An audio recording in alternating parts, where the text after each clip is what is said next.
أعوذ بالله من الشيطان الرجيم.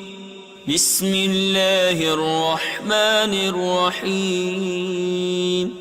قد سمع الله قول التي تجادلك في زوجها وتشتكي إلى الله والله يسمع تحاوركما إن الله سميع بصير. الذين يظاهرون منكم من نسائهم ما هن أمهاتهم إن أمهاتهم إلا اللائي ولدنهم وإنهم ليقولون منكرا من القول وزورا وإن الله لعفو غفور. والذين يظاهرون من نسائهم ثم يعودون لما قالوا فتحرير رقبة من قبل أن يتماسا ذلكم توعظون به والله بما تعملون خبير. فمن لم يجد فصيام شهرين متتابعين من قبل أن يتماسا فمن لم يستطع فإطعام 60 مسكينا ذلك لتؤمنوا بالله ورسوله وتلك حدود الله وللكافرين عذاب أليم. إن الذين يحادون الله ورسوله كبتوا كما كبت الذين من قبلهم وقد أنزلنا آيات بينات وللكافرين عذاب مهين. يوم يبعثهم الله جميعا فينبئهم بما عملوا أحصاه الله ونسوه والله على كل شيء شهيد. ألم تر أن الله يعلم ما في السماوات وما في الأرض ما يكون من نجوى 3 إلا هو رابعهم ولا 5 إلا هو سادسهم ولا أدنى من ذلك ولا أكثر إلا هو معهم أينما كانوا ثم ينبئهم بما عملوا يوم القيامة إن الله بكل شيء عليم. ألم تر إلى الذين نهوا عن النجوى ثم يعودون لما نهوا عنه ويتناجون بالإثم والعدوان ومعصية الرسول وإذا جاءوك حيوك بما لم يحيك به الله ويقولون في أنفسهم لولا يعذبنا الله بما نقول حسبهم جهنم يصلونها فبئس المصير. يا أيها الذين آمنوا إذا تناجيتم فلا تتناجوا بالإثم والعدوان ومعصية الرسول وتناجوا بالبر والتقوى واتقوا الله الذي إليه تحشرون إنما النجوى من الشيطان ليحزن الذين آمنوا وليس بضارهم شيئا إلا بإذن الله وعلى الله فليتوكل المؤمنون يا أيها الذين آمنوا إذا قيل لكم تفسحوا في المجالس فافسحوا يفسح الله لكم وإذا قيل انشزوا فانشزوا يرفع الله الذين آمنوا منكم والذين أوتوا العلم درجات والله بما تعملون خبير يا أيها الذين آمنوا إذا ناجيتم الرسول فقدموا بين يدي نجواكم صدقة ذلك خير لكم وأطهر فإن لم تجدوا فإن الله غفور رحيم أأشفقتم أن تقدموا بين يدي نجواكم صدقات فإذ لم تفعلوا وتاب الله عليكم فأقيموا الصلاة وآتوا الزكاة وأطيعوا الله ورسوله والله خبير بما تعملون ألم تر إلى الذين تولوا قوما غضب الله عليهم ما هم منكم ولا منهم ويحلفون على الكذب وهم يعلمون أعد الله لهم عذابا شديدا إنهم ساء ما كانوا يعملون اتخذوا أيمانهم جنة فصدوا عن سبيل الله فلهم عذاب مهين لن تغني عنهم أموالهم ولا أولادهم من الله شيئا أولئك أصحاب النار هم فيها خالدون يوم يبعثهم الله جميعا فيحلفون له كما يحلفون لكم ويحسبون أنهم على شيء ألا إنهم هم الكاذبون استحوذ عليهم الشيطان فأنساهم ذكر الله أولئك حزب الشيطان ألا إن حزب الشيطان هم الخاسرون إن الذين يحادون الله ورسوله أولئك في الأذلين كتب الله لأغلبن أنا ورسلي إن الله قوي عزيز لا تجد قوما يؤمنون بالله واليوم الآخر يوادون من حاد الله ورسوله ولو كانوا آباءهم أو أبناءهم أو إخوانهم أو عشيرتهم أولئك كتب في قلوبهم الإيمان وأيدهم بروح منه ويدخلهم جنات تجري من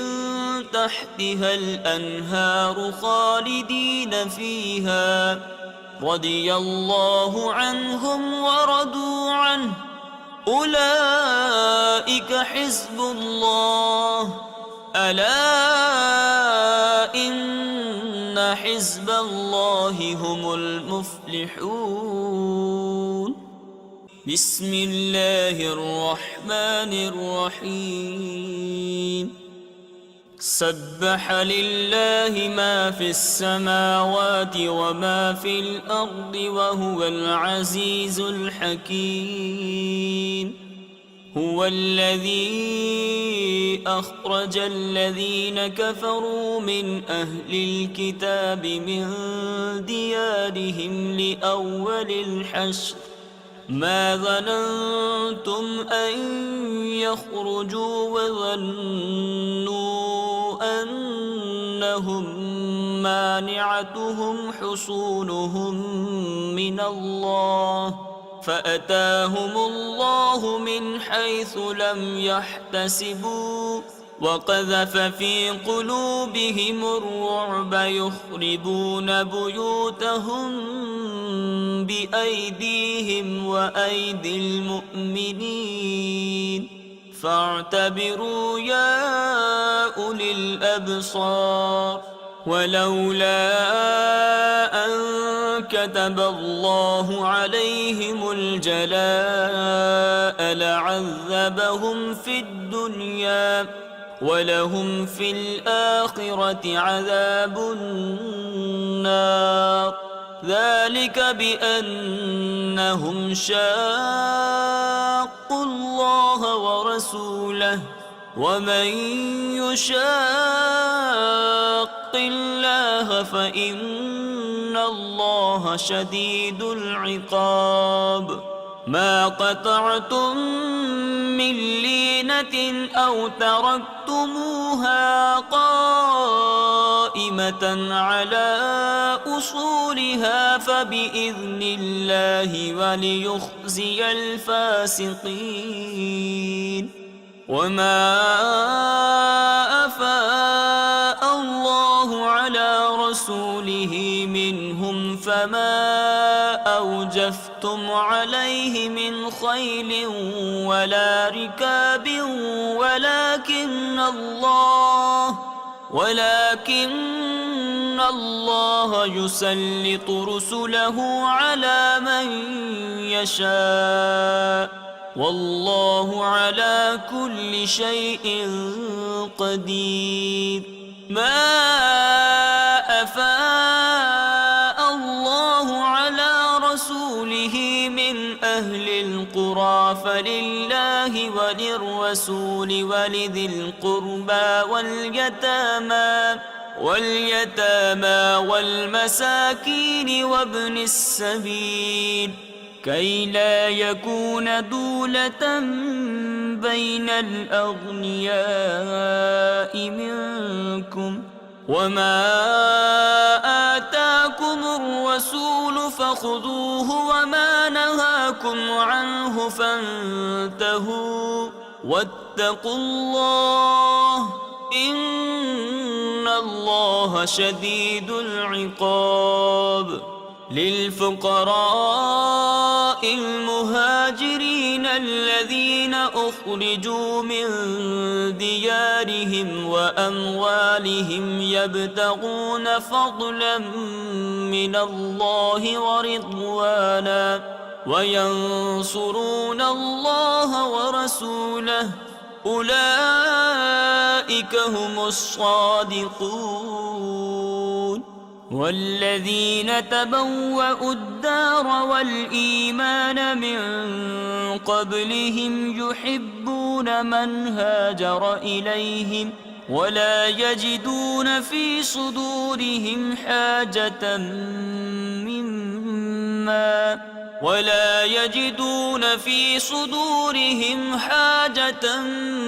مما أوتوا ويؤثرون على أنفسهم ولو كان بهم خصاصة ومن يوق شح نفسه فأولئك هم المفلحون والذين جاءوا من بعدهم يقولون ربنا اغفر لنا ولإخواننا الذين سبقونا بالإيمان ولا تجعل في قلوبنا غلا للذين آمنوا ربنا إنك رؤوف رحيم ألم تر إلى الذين نافقوا يقولون لإخوانهم الذين كفروا من أهل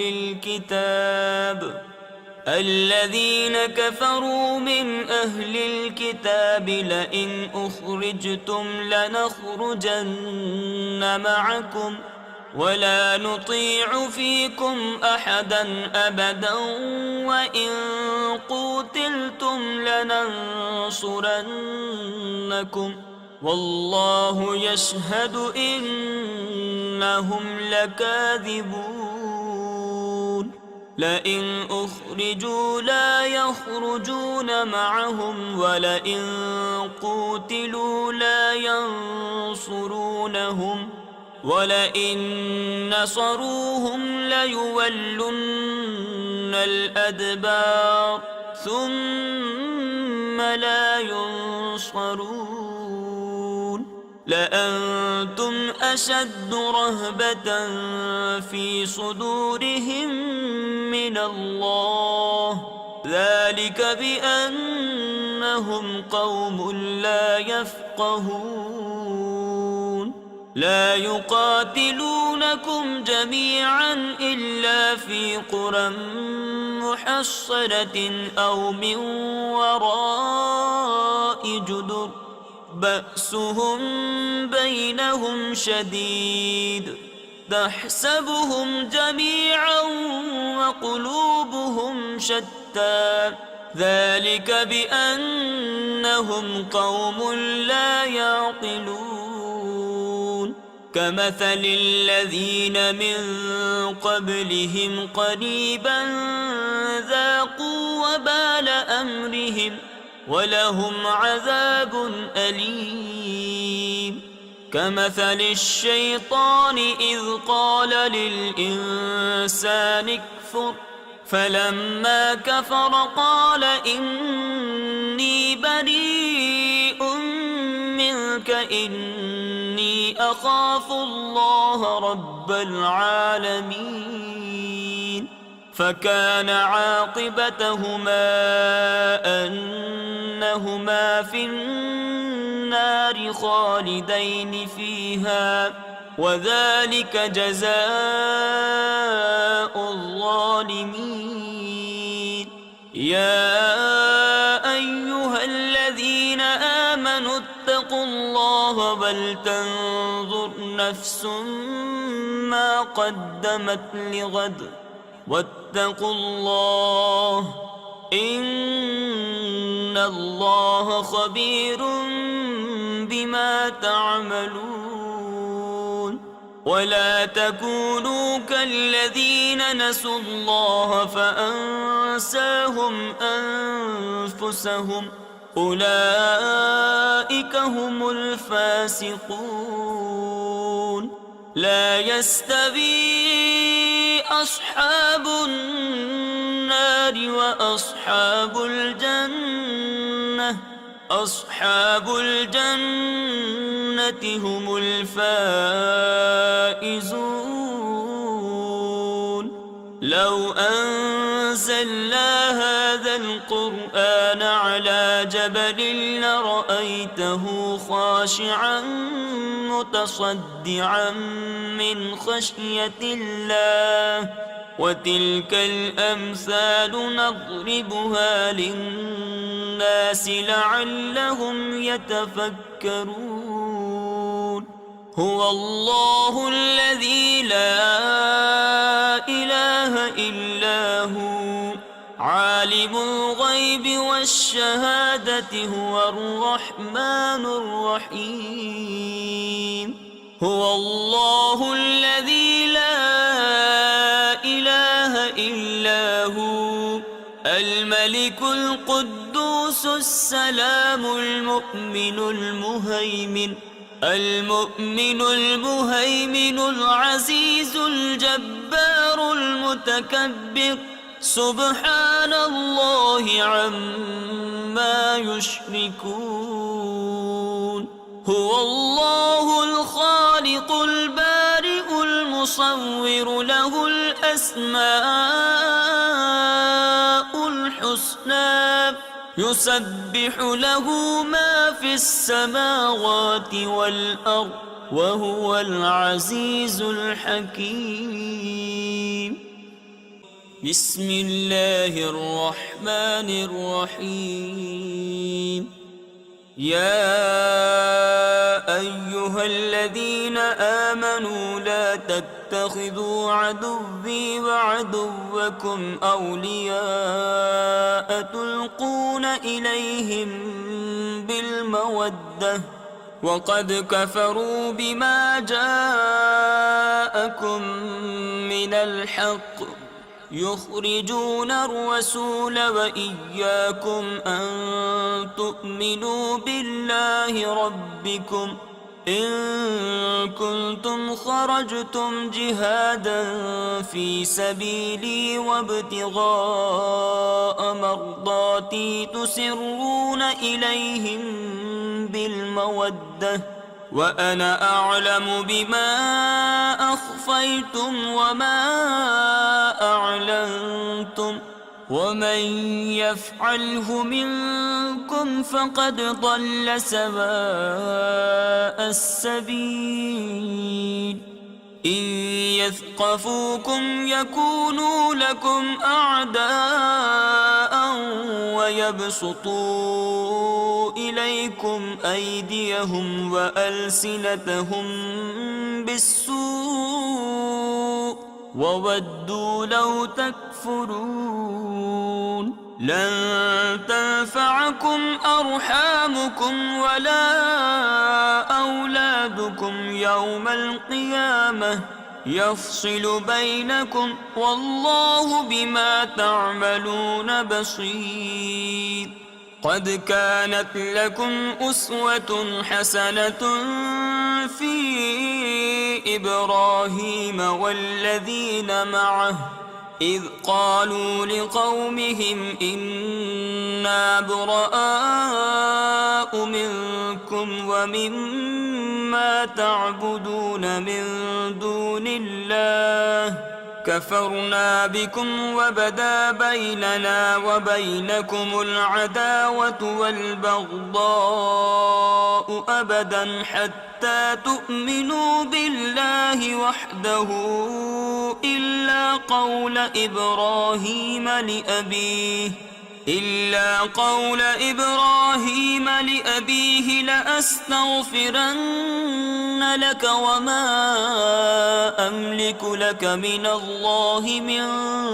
شيء ربنا عليك توكلنا وإليك أنبنا وإليك المصير ربنا لا تجعلنا فتنة للذين كفروا واغفر لنا ربنا إنك أنت العزيز الحكيم لقد كان لكم فيهم أسوة حسنة لمن كان يرجو الله واليوم الآخر ومن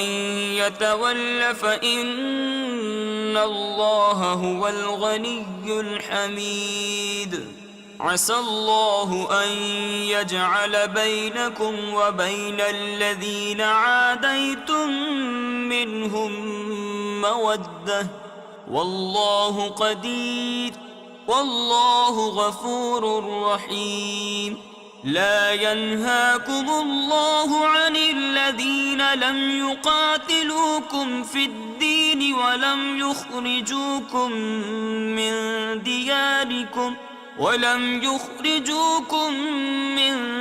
دياركم أن تبروهم وتقسطوا إليهم إن الله يحب المقسطين. إنما ينهاكم الله عن الذين قاتلوكم في الدين وأخرجوكم من دياركم وظاهروا على إخراجكم أن تولوهم ومن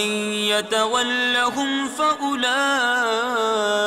هم الظالمون.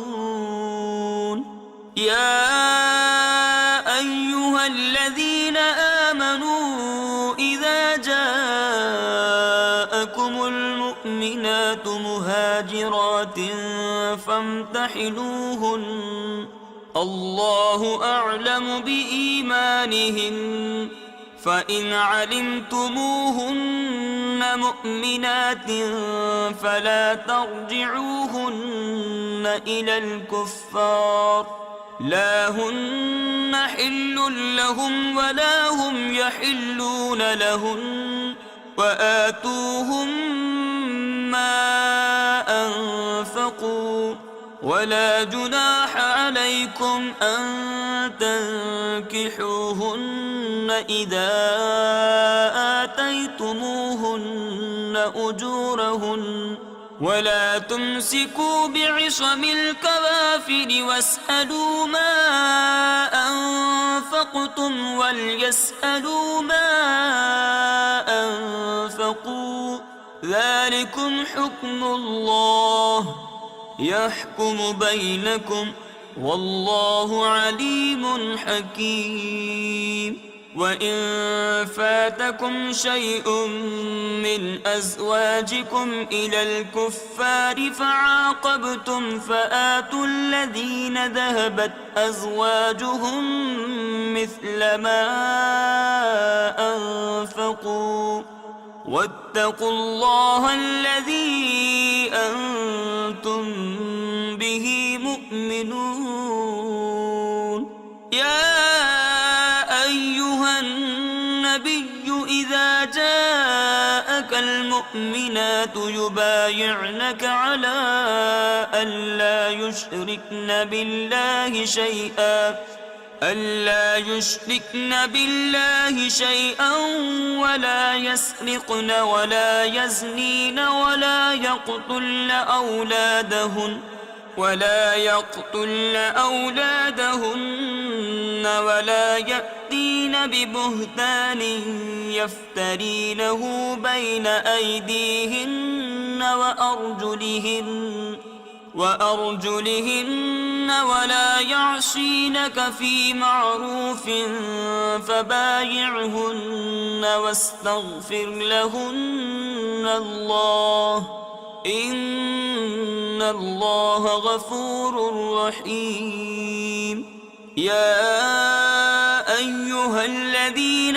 آمنوا لا تتولوا قوما غضب الله عليهم قد يئسوا من الآخرة كما يئس الكفار من أصحاب القبور.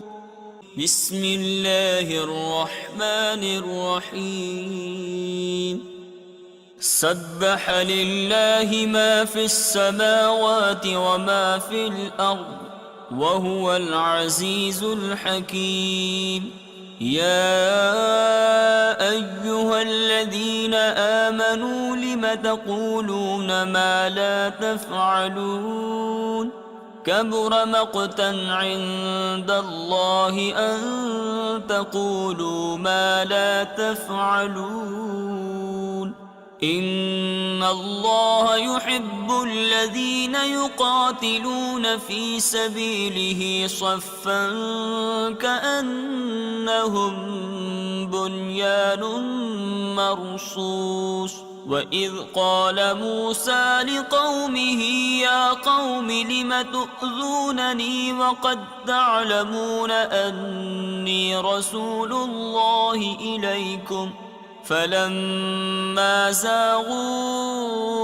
أزاغ الله قلوبهم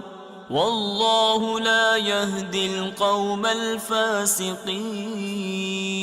وإذ قال عيسى ابن مريم يا بني إسرائيل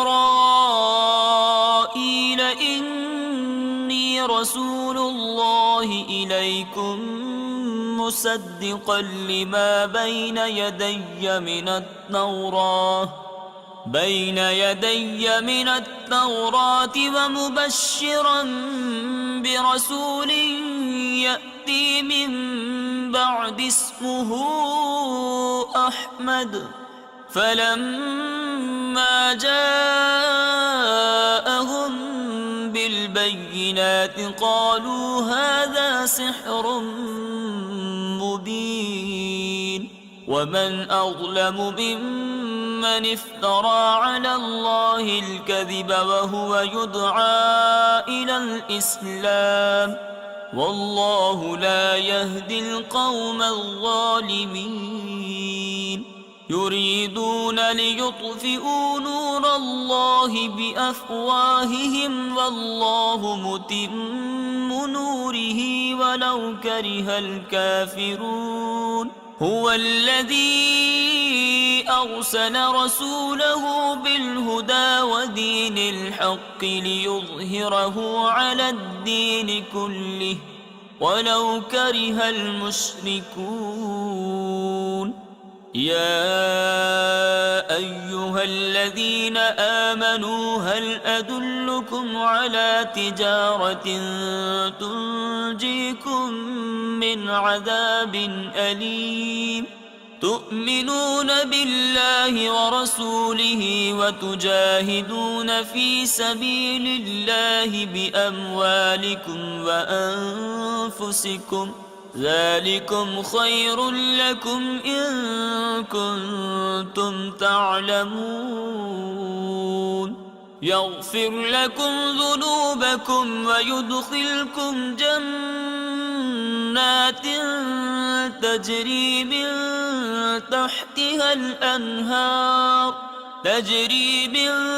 تحتها الأنهار ومساكن طيبة في جنات عدن ذلك الفوز العظيم وأخرى تحبونها نصر من الله وفتح قريب وبشر المؤمنين يا أيها الذين آمنوا كونوا أنصار الله كما قال عيسى ابن مريم للحواريين من أنصاري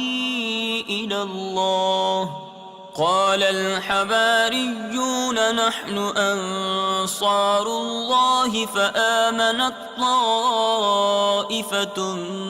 من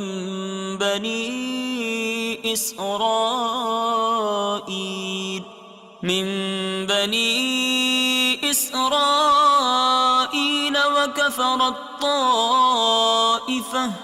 فأيدنا الذين آمنوا على عدوهم فأصبحوا ظاهرين بسم الله الرحمن الرحيم يسبح لله ما في السماوات وما في الأرض الملك القدوس العزيز الحكيم هو الذي بعث في الأميين رسولا منهم يتلو عليهم آياته ويزكيهم ويعلمهم الكتاب والحكمة وإن كانوا من قبل لفي ضلال مبين وآخرين منهم لما يلحقوا بهم وهو العزيز الحكيم ذلك فضل الله يؤتيه من يشاء والله ذو الفضل العظيم مثل الذين حملوا التوراة ثم لم يحملوها كمثل الحمار يحمل أسفارا بئس مثل القوم الذين كذبوا بآيات الله والله لا يهدي القوم الظالمين قل يا أيها الذين هادوا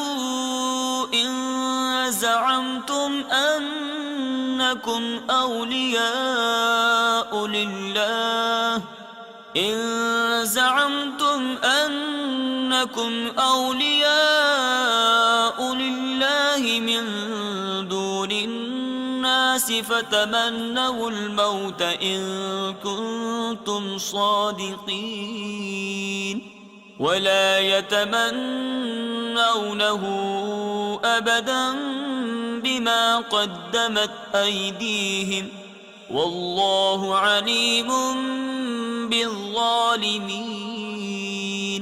قل إن الموت الذي تفرون منه فإنه ملاقيكم ثم تردون إلى عالم الغيب والشهادة فينبئكم بما كنتم تعملون يا أيها الذين آمنوا إذا نودي للصلاة من يوم الجمعة فاسعوا إلى ذكر الله وذروا البيع ذلكم خير لكم إن كنتم تعلمون فإذا قضيت الصلاة فانتشروا في الأرض وابتغوا من فضل الله واذكروا الله كثيرا لعلكم تفلحون وإذا رأوا تجارة أو لهوا انفضوا إليها وتركوك قائما قل ما عند الله خير من اللهو ومن التجارة والله خير الرازقين بسم الله الرحمن الرحيم إذا جاءك المنافقون قالوا نشهد إنك لرسول الله والله يعلم إنك لرسوله والله يشهد إن المنافقين لكاذبون اتخذوا أيمانهم جنة فصدوا عن سبيل الله إنهم ساء ما كانوا يعملون ذلك بأنهم آمنوا ثم كفروا فطبع على قلوبهم فهم لا يفقهون وإذا رأيتهم تعجبك أجسامهم وإن يقولوا تسمع لقولهم كأنهم خشب مسندة يحسبون كل صيحة عليهم هم العدو فاحذرهم قاتلهم الله أنى يؤفكون وإذا قيل لهم تعالوا يستغفر لكم رسول الله لووا رؤوسهم ورأيتهم يصدون وهم مستكبرون سواء عليهم أستغفرت لهم أم لم تستغفر لهم لن يغفر الله لهم إن الله لا يهدي القوم الفاسقين هم الذين يقولون لا تنفقوا على من عند رسول الله حتى ينفضوا ولله خزائن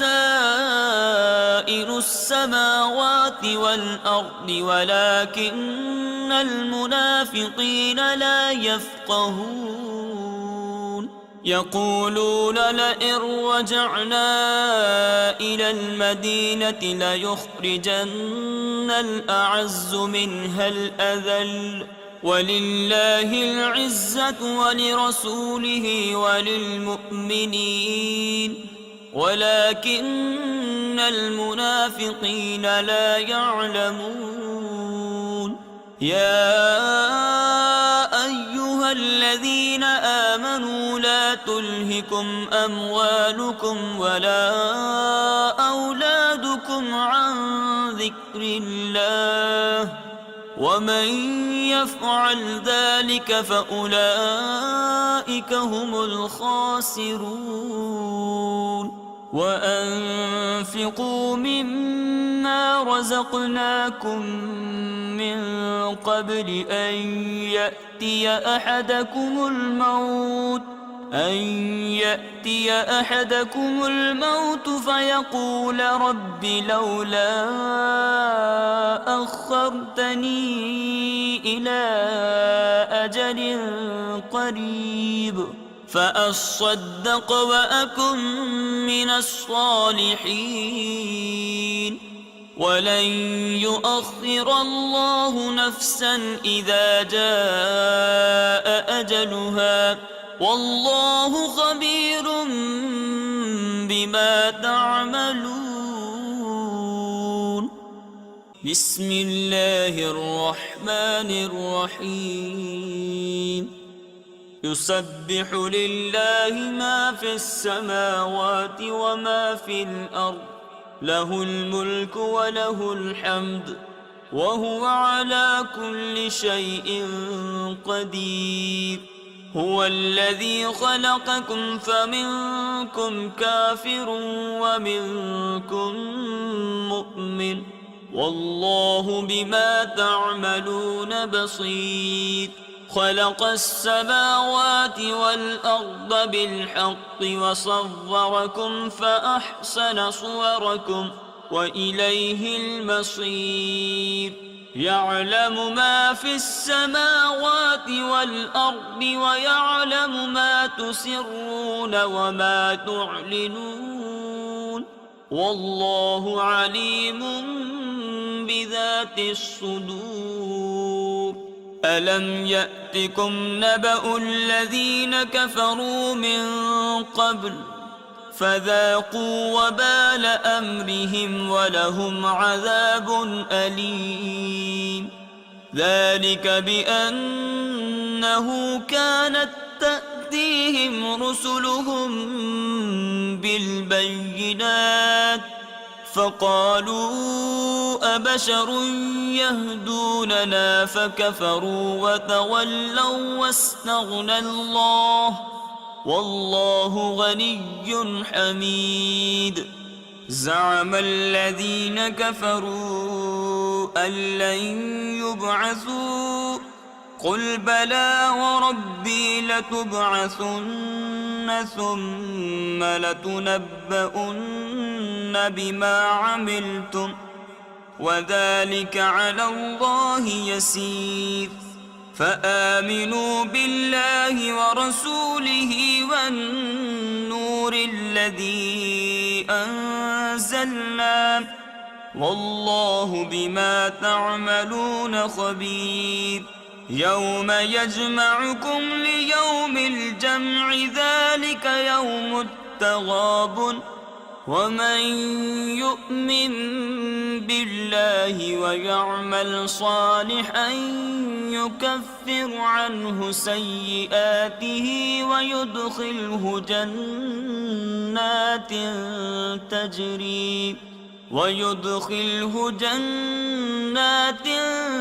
تجري من تحتها الأنهار خالدين فيها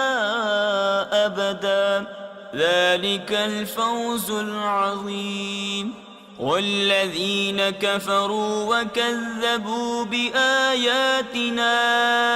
أولئك أصحاب النار خالدين فيها وبئس المصير. ما أصاب من مصيبة إلا بإذن الله، ومن يؤمن بالله يهد قلبه، والله بكل شيء عليم. وأطيعوا الله وأطيعوا الرسول، فإن توليتم فإنما على رسولنا البلاغ المبين. الله لا إله إلا هو، وعلى الله فليتوكل المؤمنون. يا أيها الذين آمنوا إن من أزواجكم وأولادكم عدوا لكم فاحذروهم، وإن تعفوا وتصفحوا وتغفروا فإن الله غفور رحيم. إنما أموالكم وأولادكم فتنة، والله عنده أجر عظيم. فاتقوا الله ما استطعتم واسمعوا وأطيعوا وأنفقوا خيرا لأنفسكم، ومن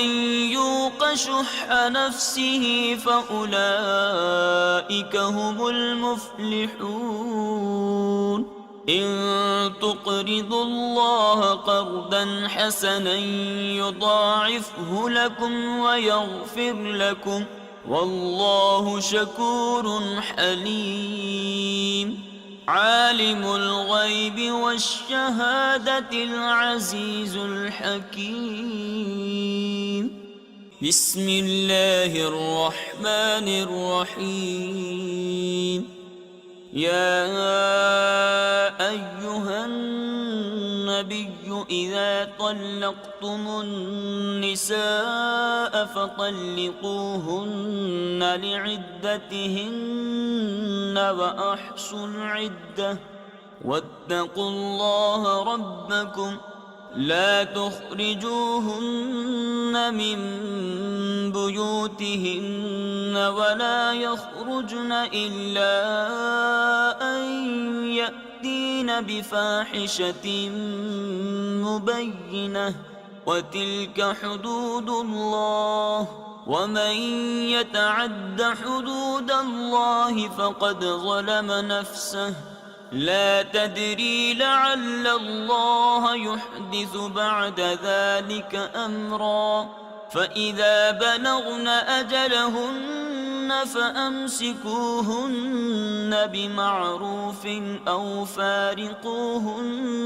بمعروف، وأشهدوا ذوي عدل منكم وأقيموا الشهادة لله، ذلكم يوعظ به من كان يؤمن بالله واليوم الآخر، ومن يتق الله يجعل له مخرجا ويرزقه من حيث لا يحتسب، ومن يتوكل على الله فهو حسبه، إن الله بالغ أمره، قد جعل الله لكل شيء قدرا. واللائي يئسن من المحيض من نسائكم إن ارتبتم فعدتهن 3 أشهر، واللائي لم يحضن وأولاة الأحمال أجلهن أن يضعن حملهن ومن يتق الله يجعل له من أمره يسرا ذلك أمر الله أنزله إليكم ومن يتق الله يكفر عنه سيئاته ويعظم له أجرا أسكنوهن من حيث سكنتم من وجدكم ولا تضاروهن لتضيقوا عليهن وإن كن أولات حمل فأنفقوا عليهن حتى يضعن حملهن فإن أرضعن لكم فآتوهن أجورهن وأتمروا بينكم بمعروف وإن تعاسرتم فسترضع له أخرى لينفق ذو سعة من سعته ومن قدر عليه رزقه فلينفق مما آتاه الله لا يكلف الله نفسا إلا ما آتاها سيجعل الله بعد عسر يسرا وكأي من قرية عتت عن أمر ربها ورسله فحاسبناها حسابا شديدا وعذبناها عذابا نكرا فذاقت وبال أمرها وكان عاقبة أمرها خسرا أعد الله لهم عذابا شديدا فاتقوا الله يا أولي الألباب الذين آمنوا قد أنزل الله إليكم ذكرا رسولا يتلو عليكم آيات الله مبينات ليخرج الذين آمنوا وعملوا الصالحات من الظلمات إلى النور ومن يؤمن بالله ويعمل صالحا يدخله جنات تجري من تحتها الأنهار خالدين فيها أبدا قد أحسن الله له رزقا الله الذي خلق 7 سماوات ومن الأرض مثلهن يتنزل الأمر بينهن لتعلموا أن الله على كل شيء قدير وأن الله قد أحاط بكل شيء علما بسم الله الرحمن الرحيم يا أيها النبي لم تحرم ما أحل الله لك تبتغي مرضات أزواجك والله غفور رحيم قد فرض الله لكم تحلة أيمانكم والله مولاكم وهو العليم الحكيم وإذ أسر النبي إلى بعض أزواجه حديثا فلما نبأت به وأظهره الله عليه عرف بعده وأعرض عن بعض فلما نبأها به قالت من أنبأك هذا قال نبأني العليم الخبير إن تتوبا